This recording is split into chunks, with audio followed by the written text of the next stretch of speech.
We ask these blessings in the name and by the nature of Jesus, the living Christ. Thanks be to God.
I think we'll blow out the candles just so we don't have to open the doors and let the air conditioning out.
Another chaplain blow this out, that would be great. And last time Steve shared the experience about the honor flight, we had a camera glitch, and a few people wanted to forward it on and share that. So we've asked him today to come up and tell us about that experience of the honor flight.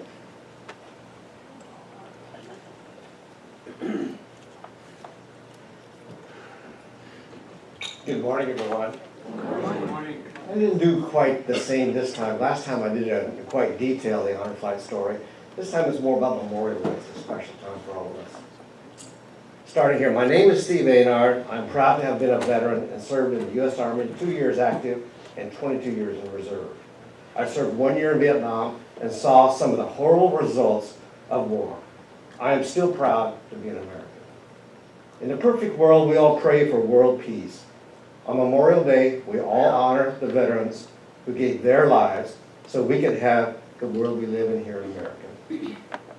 Joni and I have witnessed many of the terrible results of war while visiting her brother these last 2 months in the Veterans Hospital in St. Petersburg. Men without arms, men without legs. Joni's brother had a roommate who had been shot in the head in Vietnam and was totally bedridden. Our hearts are sad seeing this and all the servicemen who have given their lives for our freedom we have today. Some of you may have heard me share my story of what it meant to be a guardian for the village's honor flight last October. In the villages alone, over 500 World War II and Korean veterans have been flown to Washington, D.C. to visit the war memorials there.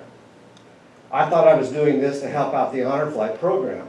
But the truth is, it was a life-changing experience for me, seeing the emotions of the veterans we were honoring.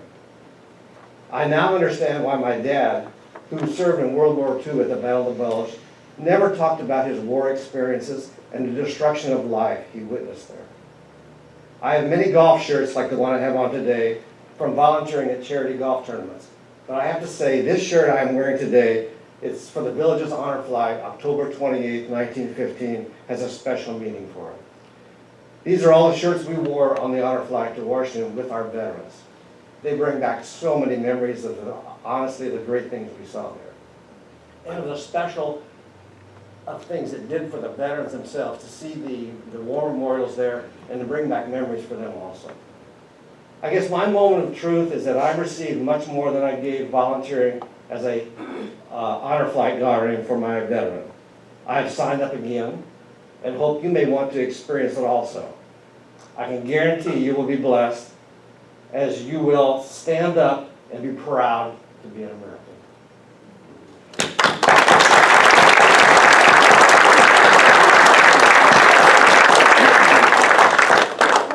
And what we ought to do now is the ushers ought to collect the questions, and then after this song we will do the Q&A.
done that except Hector. Golly.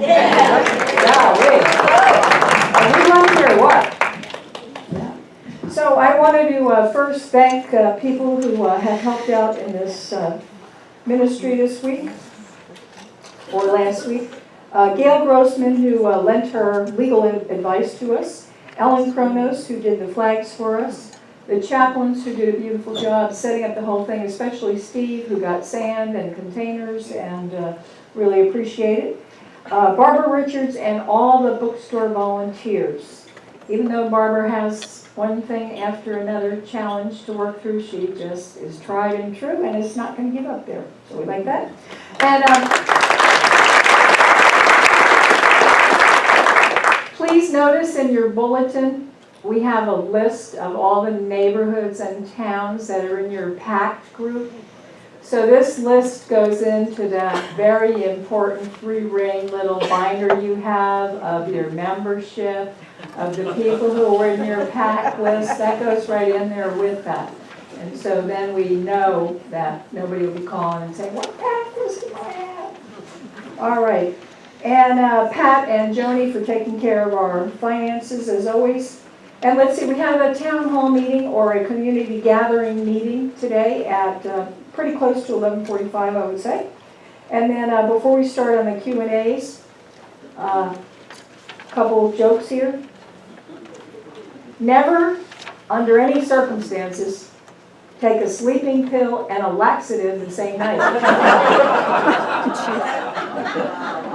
If you had to identify in one word the reason why the human race has not achieved and never will achieve its full potential, that word would be meetings.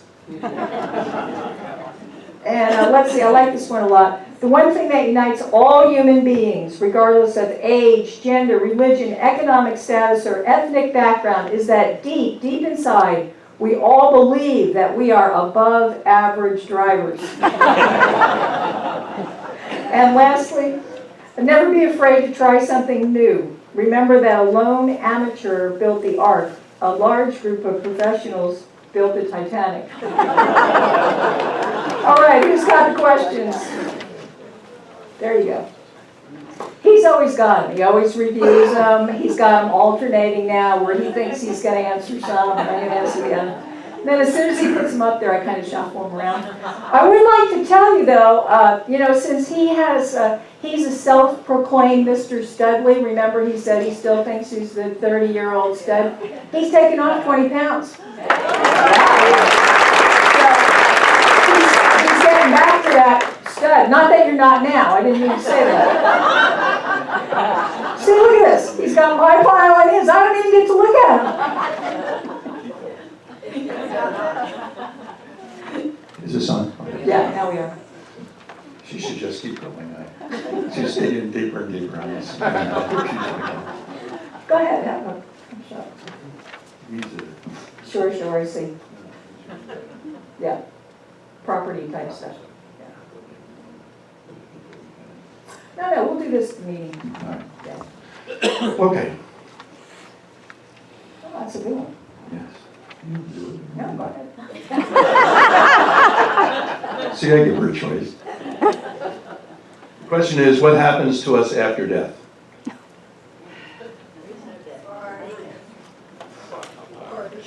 Party? What would you like to have happen to you after death? Unity teaches that the spiritual part of us goes on. That there is, when they say there is no death, that's what we're talking about. The physical body, we shed the physical body. We choose to call that death because the body is no longer functioning as a vessel for our soul to be able to stay here in the capacity of an earthly being.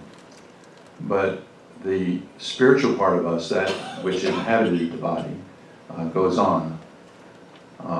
We call that the new beginning or the continuation of life. Whoever asked that question, that's satisfying the answer. You want more detail? How many minutes do I have? What's that? Oh, as many as you want.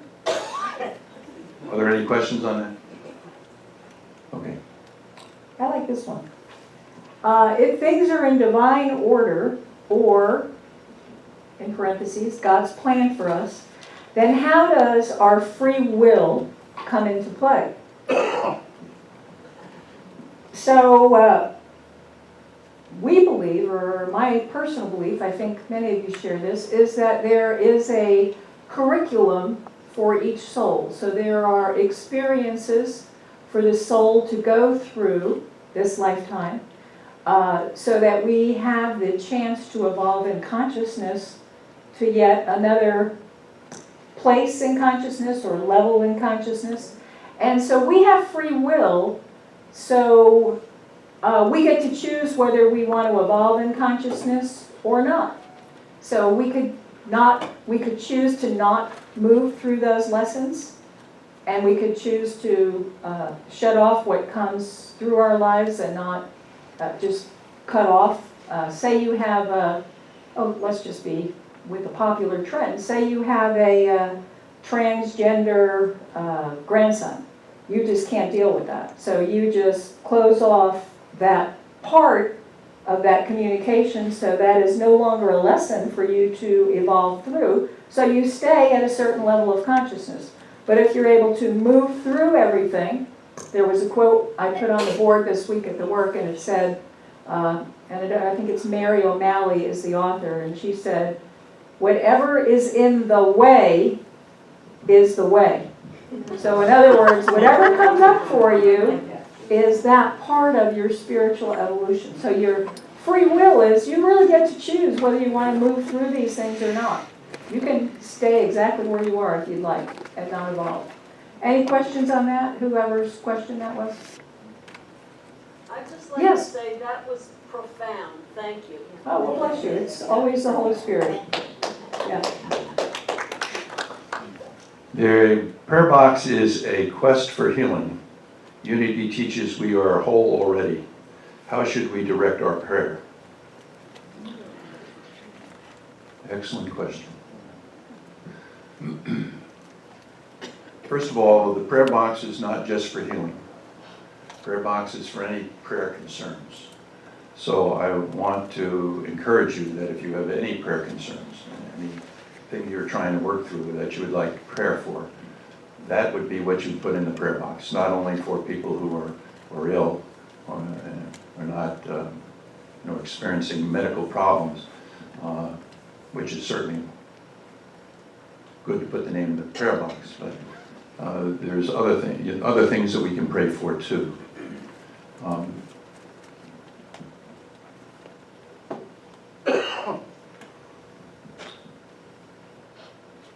When we know that we have the healing power within us, that knowledge allows us to pray for the person as being whole and perfect again. And so when we're praying for somebody who has an illness, in our minds we see them whole and healthy, because that's their natural state of being, is to be whole and healthy. The next question that's going to come up here, the question is, what is a placebo effect and how does it fit into unity principles? So when Marge talks about that, she'll amplify what I'm trying to say. You can go ahead if you want. No, if you'd like to. All right, well, let me just dovetail that into it then. The placebo effect, does everybody know what that is? Okay, for those of you that don't, doctors, when they're doing studies, a lot of times will give the test group a medication, and the other group they'll give a perfectly harmless pill. It has no benefit. It might be made of sugar or flour or something, but it has no medical pharmaceutical drugs. Thanks. And amazing things have happened. People who got the placebo effect all of a sudden were cured of their illness. And that's why they call it the placebo effect, because the thought that they had been given something that would cure their ills was planted in their minds. Now, that's an excellent point that Unity talks about. The fact is, I think it's the third principle that says we live our lives by how we think and how we see things. And so if we change our thinking about why we're not feeling well, and we grasp onto that idea that we can heal ourselves by changing the way we're thinking, a lot of times we start feeling a whole lot better. So the placebo effect is kind of the scientific proof that that is in fact a valid theory. So we can create how we live our lives by the way that we choose to think about things. And sometimes we get to the point where something has happened to us and we feel bad about what had happened to us. And we go into our shell, our protective shell, and we shut down because we've been hurt, which tends to be a natural reaction. I don't want to be hurt anymore, so if I shut down, I don't have to worry about it anymore. But as she just said in the previous answer, if you have to deal with something like that, deal with it, work with it. Find, in this particular scenario, I would say you probably would have to forgive and carry on and take it for what it was, which might have been nothing at all. It might have been somebody saying something that wasn't well thought out, that you felt was harsh, but it was your feeling that caused the harshness to you. Yes? It's the way you chose to look at it. If you choose to look at it in a different way, well, that's okay. They're entitled to their opinion on it. Okay, they screwed up, and get on with life. Because when we shut down, what do? Do we feel better, or do we feel worse? We feel worse. If we feel worse, then why do we want to stay in that space? It only requires us to change the way we think about that. Let it go and get on with it and get back to the joyous part of living. Yeah, so when we're praying, as Norm said, we're always praying to keep our own thoughts high in consciousness. So even though you may get information of someone's very close to you that has a severe diagnosis, the challenge is to keep our thoughts high and know the true spirit of that person is whole and healthy. So our prayers, when we're actually praying for someone, or we think we are, we're really praying to keep our thoughts on the high watch. Because those thoughts affect not only us, but they affect everybody else. And that's why, and Steve does a fabulous job with the ASAP prayers, when Rosemary goes through this box, because she creates this spreadsheet, she always says, oh gosh, there's a whole lot of detail here. It's like, no. What they are praying for is peace of mind or healing or prosperity. The only thing the details are going to do is give our mind a little drama to keep spinning around and keep going and getting in a little worry thing. It's like, let's pray for what the person asks for, and we don't need to know all of the other things. Okay. That's actually all our questions. The rest are just, this is, of course, yes. I'm not sure who wrote this question, but it's an obvious yes. Are there any Republicans in our congregation? Yes. Yes.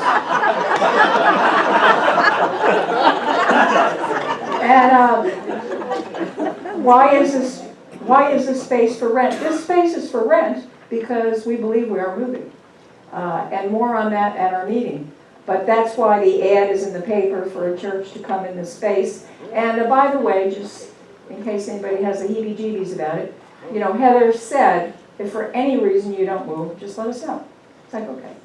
So we'll cover the other questions about Fruitland Park at the meeting Probably will start at about 11:40. So that's it. Does anybody have any more questions? This was kind of a light load here, 4 or 5 questions. This is your chance. Yes, Emily, Um, so people can hear you. Okay. Would you like me to face the audience, madam? I think you would like to face the audience, Emily. I'm sort of lost in the woods back there where I belong. My question is to Reverend March and the board and whoever is concerned. What is the progress on our new property, if there is going to be one? Yes, we're going to cover that in the, what are we calling it now? Community gathering meeting. Yeah, because it's very detailed and, you know, there's a lot of things and there's going to be more questions than just that one. So that's why we have these community gathering meetings, so we can really just kind of hear everybody and answer more questions about that. You're welcome. Okay, Anybody else? yes. Well, I can just say, does unity project as a political statement that someone would ask that question? I'm curious. No, unity does not. Unity believes that everybody has the ability to think through things themselves. So unity does not say you should think a certain way or we are a certain way. Unity stands for global oneness. Unity stands for sustainability. Unity stands for inclusion of all people. So those are the philosophies that the founders of unity laid for unity. But it does not recommend a political party or take really any stands on most political issues. They believe that every individual has the power, has that Christ power within, to discern and come up with their own answers. Okay, so now it is the time, I believe, for our love offerings, our tithes, our blessings. Oh, let's pray for our home, our new permanent spiritual home. Spirit, we give thanks for the perfect divine right outcome for the Fruitland Park UCC property to be the permanent spiritual home for unity of the village's spiritual community. And so it is, amen. And I hope all of you can just stick around for a little while at 11:40. You know, those community gathering meetings, they don't last more than a half hour. And we really need your prayer consciousness to kind of push this thing forward like now, within the next week or two. All right, divine love, let's do it. Divine love, as me, blesses and multiplies all that I am, all that I have, all that I give, and all that I receive, and I am grateful.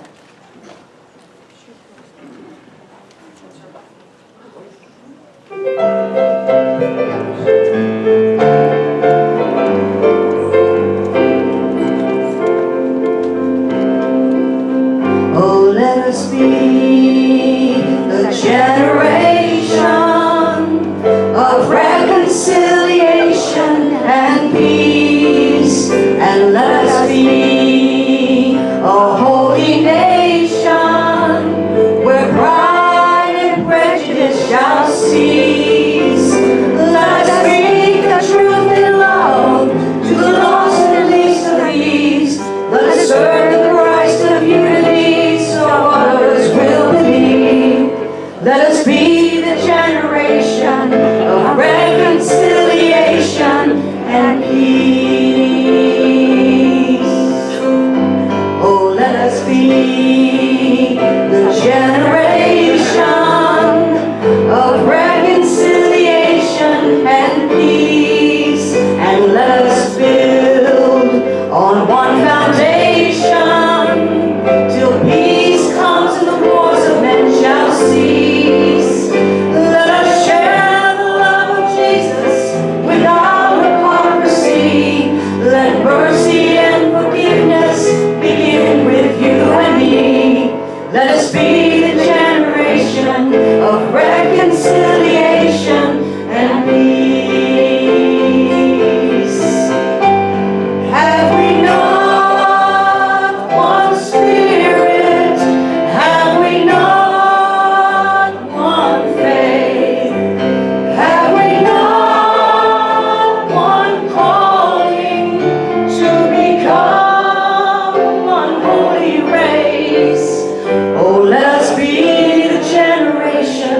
of reconciliation and peace. And let us pray for restoration and seek Christ together in our hearts. Let us keep our hearts from error and cling to what is good. Let us honor one another and love our brotherhood. Let us be the generation of reconciliation and peace. Let us be the generation of reconciliation and peace.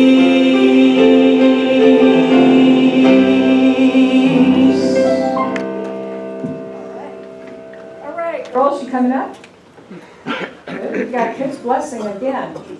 Your energy is powerful. So let's get our hands all warmed up. We're ready to make this money multiply. You've made your money multiply, haven't you?